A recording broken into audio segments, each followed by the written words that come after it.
Hello everybody. Today in this video I'm just going to go through a little bit of the strategies that I use when encountering a more difficult text. So the text that we're working with this week is Lysistrata by Aristophanes.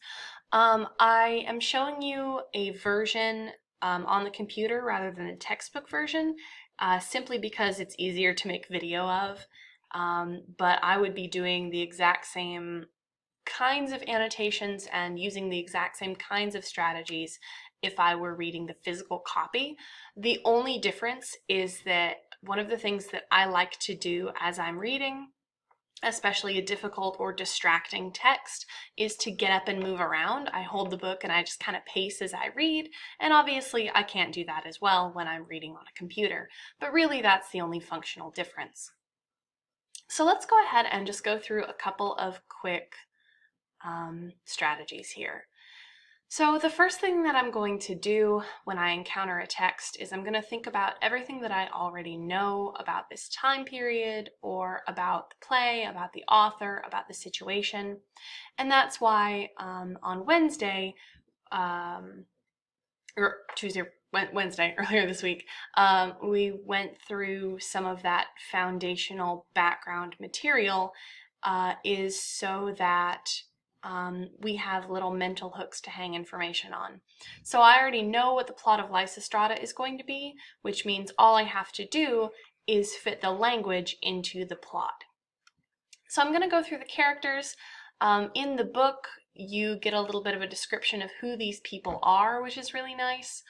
So we've got Lysistrata, we have some of her friends, one of her friends' husbands, we've got, they've got a little kid.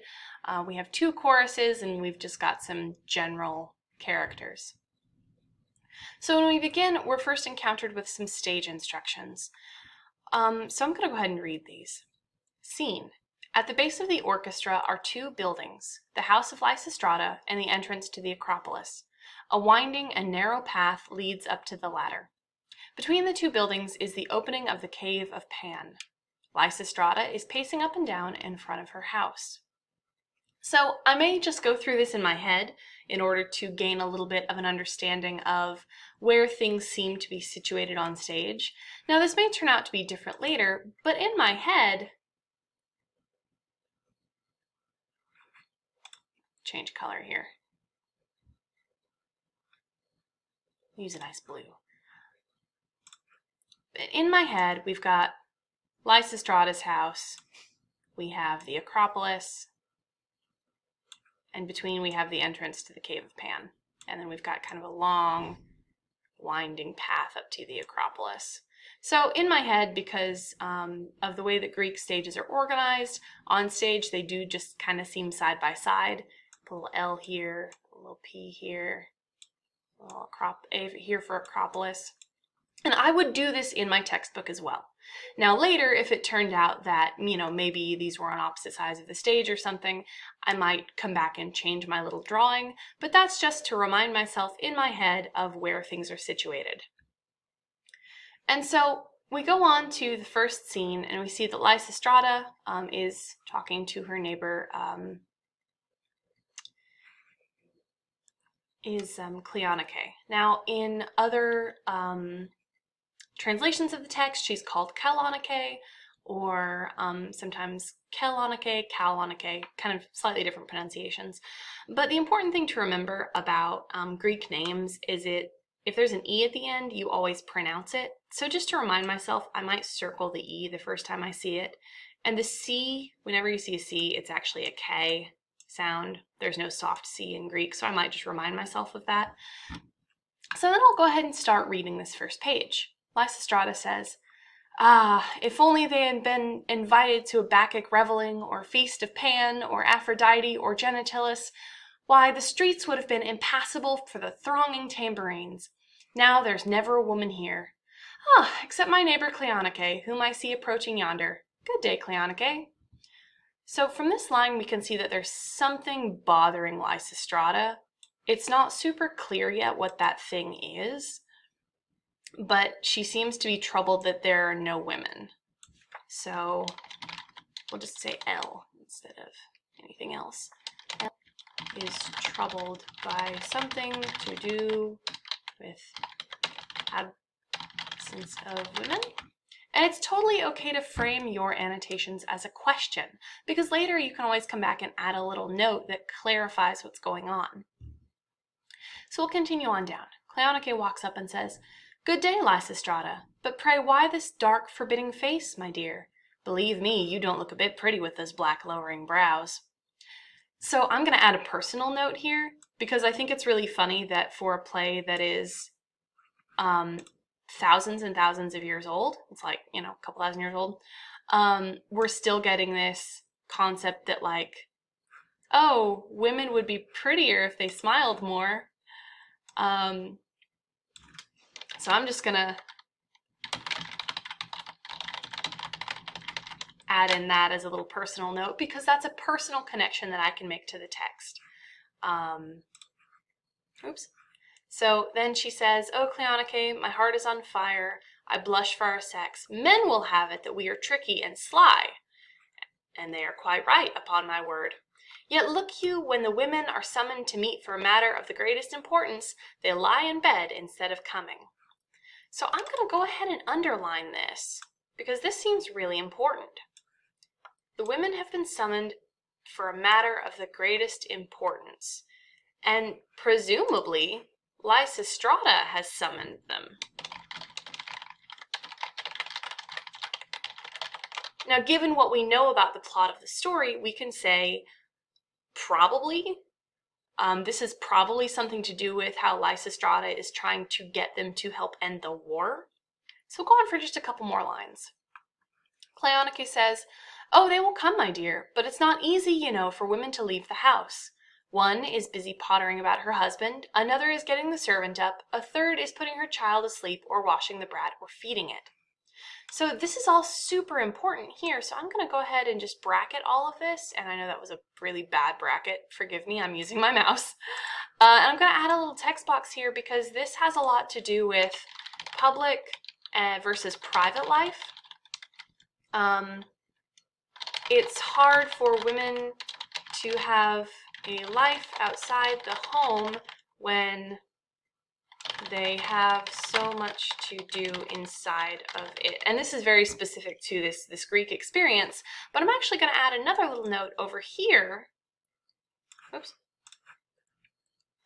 Because this is also very reminiscent of the concept of like emotional labor, and not to pin too many modern kind of values and thoughts onto this text, but again, it's more a matter of making personal connections.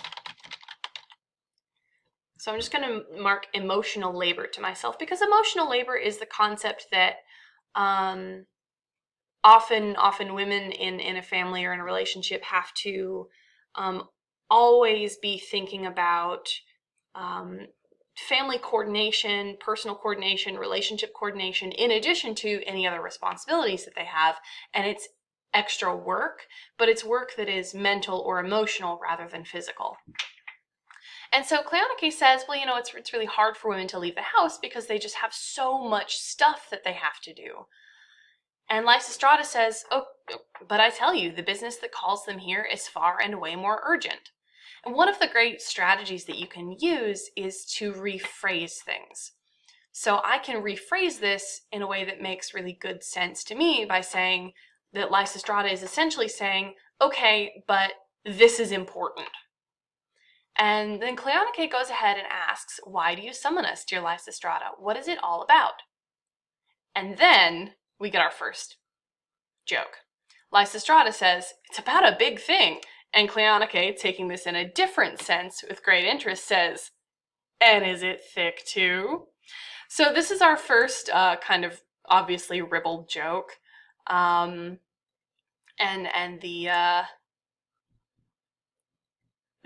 the play will be rife with these kinds of jokes.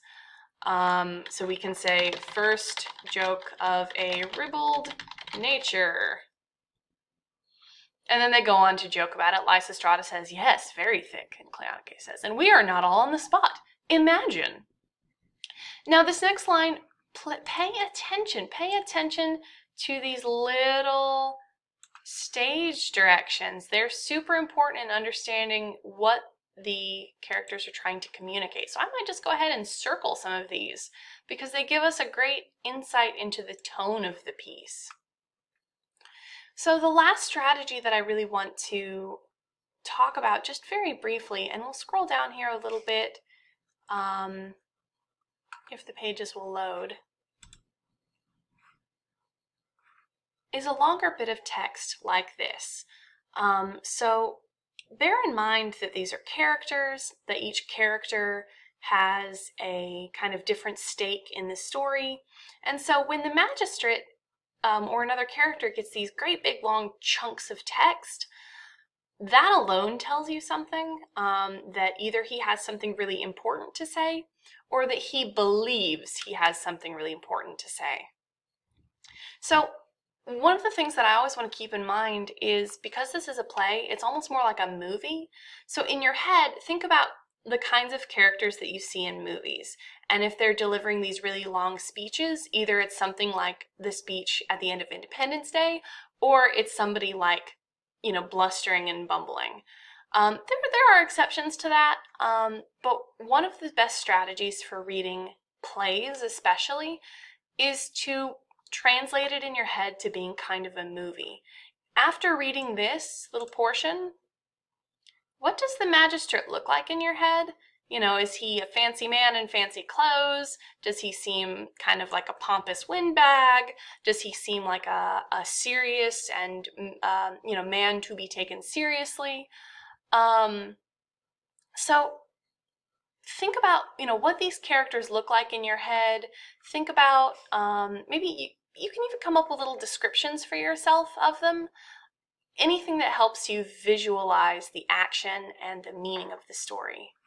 One final note is the chorus. There's a chorus of men and a chorus of women. And what they tend to do is these back and forths that happen outside the action of the play.